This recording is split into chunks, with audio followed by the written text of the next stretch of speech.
ناظرین کی خدمت میں سلام و آداب. آپ دیکھ رہے ہیں وائس آف لداخ. آج منگل ہے، مئی کے 21 اور ذی القعدہ کی 12 تاریخ. آج کی تازہ ترین خبروں کے ساتھ میں سعیدہ بانو حاضر خدمت ہوں. ناظرین سے گزارش ہے کہ بروقت ویڈیو پانے کے لیے ہمارے چینل کو سبسکرائب کریں اور خبریں آخر تک ضرور دیکھیں. آپ دیکھ رہے ہیں آپ کا پسندیدہ news channel voice of Ladakh.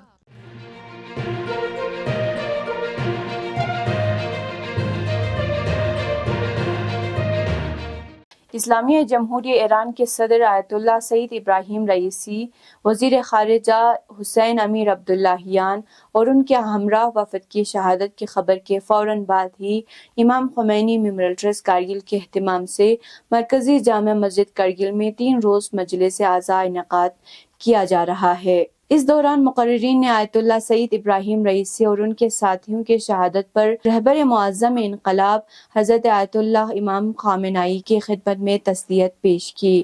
ساتھ ہی آیت اللہ سعید ابراہیم رئیسی کی خدمت اور جانفشانی پر روشنی ڈالی. مجلس اعزاء میں کثیر تعداد میں مومنین نے شرکت کی.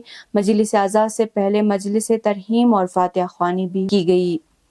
تاہم اس ضمن میں متحری ایجوکیشنل سوسائٹی کرگل نے بھی اظہار تعزیت پیش کیا ہے اور اپنے ذیلی اسکولوں میں فاتحہ خوانی اور مجالس انعقاد کی ہے.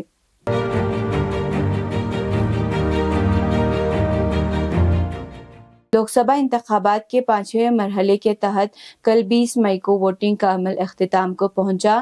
اس حوالے سے لداخ کے چیف الیکٹورل آفیسر کی طرف سے جاری کردہ سرکاری اعداد و شمار کے مطابق تقریباً 69.62% رائے دہندگان نے اپنے حق رائے دہی کا استعمال کیا.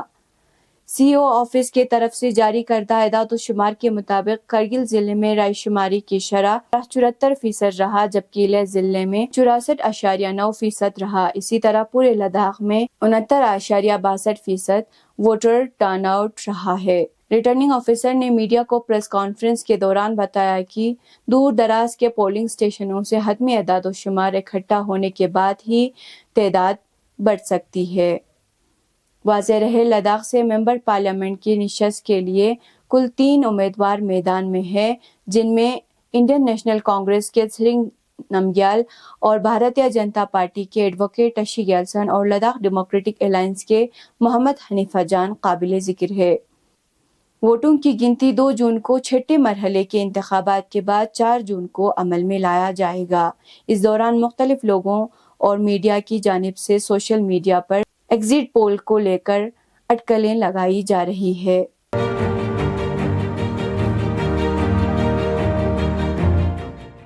صدر مملکت اسلامی جمہوریہ ایران آیت اللہ سعید ابراہیم رئیسی کے شہادت کے مناسبت پر جمعیت العلماء اثنا عشریہ کرگل کے اہتمام سے مجلس اعزاء اور فاتحہ خوانی منعقد کیا گیا. اس موقع پر بڑی تعداد میں مومنین نے شرکت کی.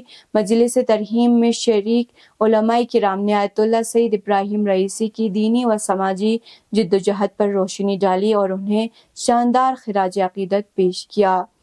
جمعیت العلماء اثنا عشریہ کے ذیلی ادارے Jafaria academy of modern education کے طلباء نے بھی اس مناسبت پر ایک خاموش جلوس برآمد کیا گیا، جو سکول سے برآمد ہو کر فاطمہ چوک سے واپس اسلامیہ اسکول میں داخل ہوئے.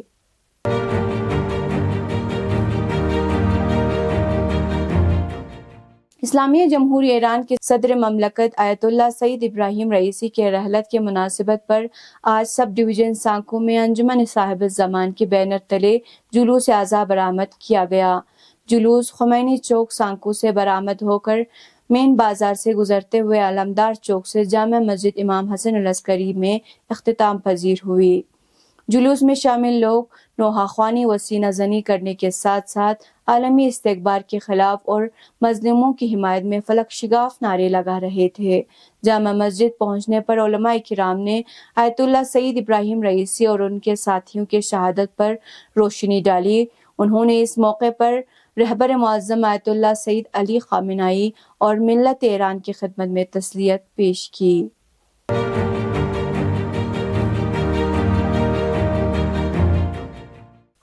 آیت اللہ سید ابراہیم رئیسی اور ان کے ساتھیوں کے شہادت کے مناسبت پر مرکزی تبلیغات امام رضا سانکو کے اہتمام سے گزشتہ رات سے ہی احاطہ مکتب امام رضا میں مجلس اعزاء و فاتحہ خوانی کا سلسلہ جاری ہے، جو 3 روز تک جاری رہے گا۔ ادھر انجمن انقلاب المہدی کے اہتمام سے سرو میں مجلس اعزاء اور جلوس اعزاء کا اہتمام کیا گیا، جس میں علماء کرام نے آیت اللہ سید ابراہیم رئیسی کے بے لوث خدمات پر مفصل روشنی ڈالی اور ان کی شہادت کو عظیم نقصان سے تعبیر کیا۔ جلوس اعزاء میں کثیر تعداد میں مومنین نے شرکت کی۔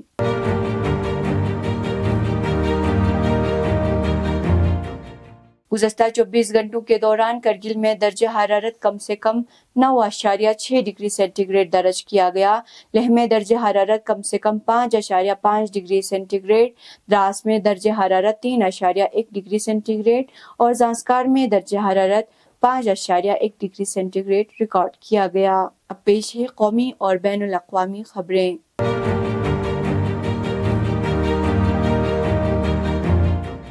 عام آدمی پارٹی آپ نے دلی کے وزیر اعلیٰ اروند کیجریوال کی جان کو خطرہ قرار دیتے ہوئے کہا ہے کہ وزیر اعظم نریندر مودی اور بی جے پی کے کہنے پر انہیں کھلے عام دھمکیاں دی جا رہی ہے۔ آپ کے راجیہ سبھا کے رکن سنجے سنگھ نے پیر کو کہا کہ جب سے کیجریوال جیل سے باہر آئے ہیں ان پر حملہ کرنے کی مسلسل کوششیں ہو رہی ہے، یہاں تک کہ مرکزی وزیر داخلہ امت شاہ نے بھی سپریم کورٹ کے فیصلے پر سوال اٹھائے ہیں۔ وہ اتنے پریشان ہیں کہ اب وہ کیجریوال کو کسی بھی طرح کا نقصان پہنچانے کے لیے تیار ہیں۔ وہ ایسا حملہ کرنے کے منصوبہ بندی کر رہے ہیں جس میں ان کی جان بھی جا سکتی ہے۔ بی جے پی نے کئی بار کیجریوال پر حملہ کرنے کی کوشش کی ہے اور اب انہیں کھلے عام دھمکیاں بھی دی جا رہی ہے۔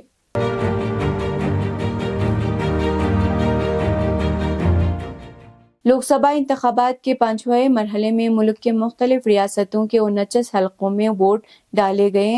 اس دوران کئی جگہوں پر پارٹی کارکنوں کے درمیان تصادم اور کئی بوتھوں پر ای وی ایم کی خرابی اور دیگر بے ضابطگی کی شکایتیں موصول ہوئیں۔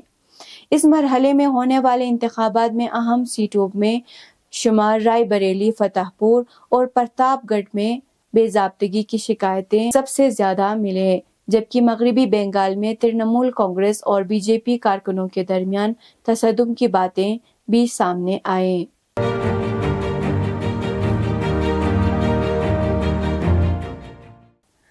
خبر رساں ادارے AFP کے مطابق ایرانی صدر کے آخری رسومات کی ادائیگی کا آغاز آج ایران کے شہر تبریز سے ہو گیا ہے۔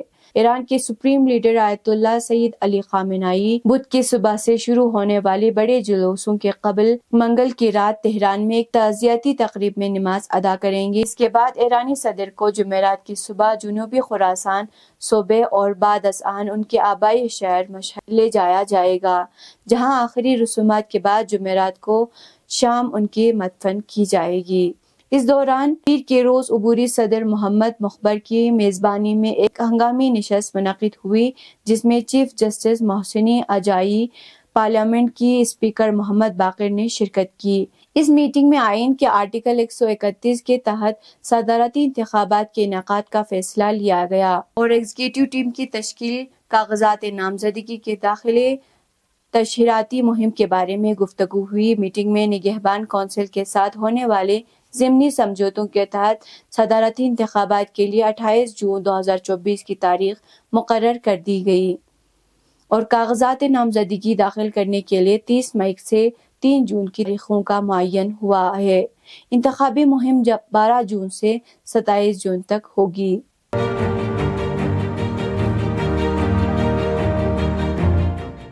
فارس نیوز کے مطابق یمن کے مسلح افواج کے ترجمان بریگیڈیئر جنرل یحییٰ السری نے صوبہ البیضا کی فضائی حدود میں امریکی ڈرون MQ-9 کو مار گرانے کی اطلاع دی ہے۔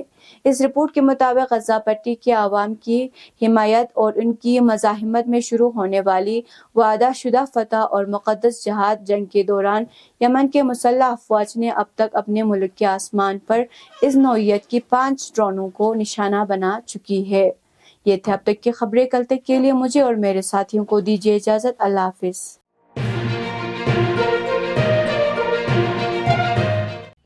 مقامی، قومی اور بین الاقوامی خبروں سے باخبر رہنے کے لیے چینل کو لائک، شیئر اور سبسکرائب کریں، ساتھ ہی بیل آئیکن دبانا نہ بھولیں۔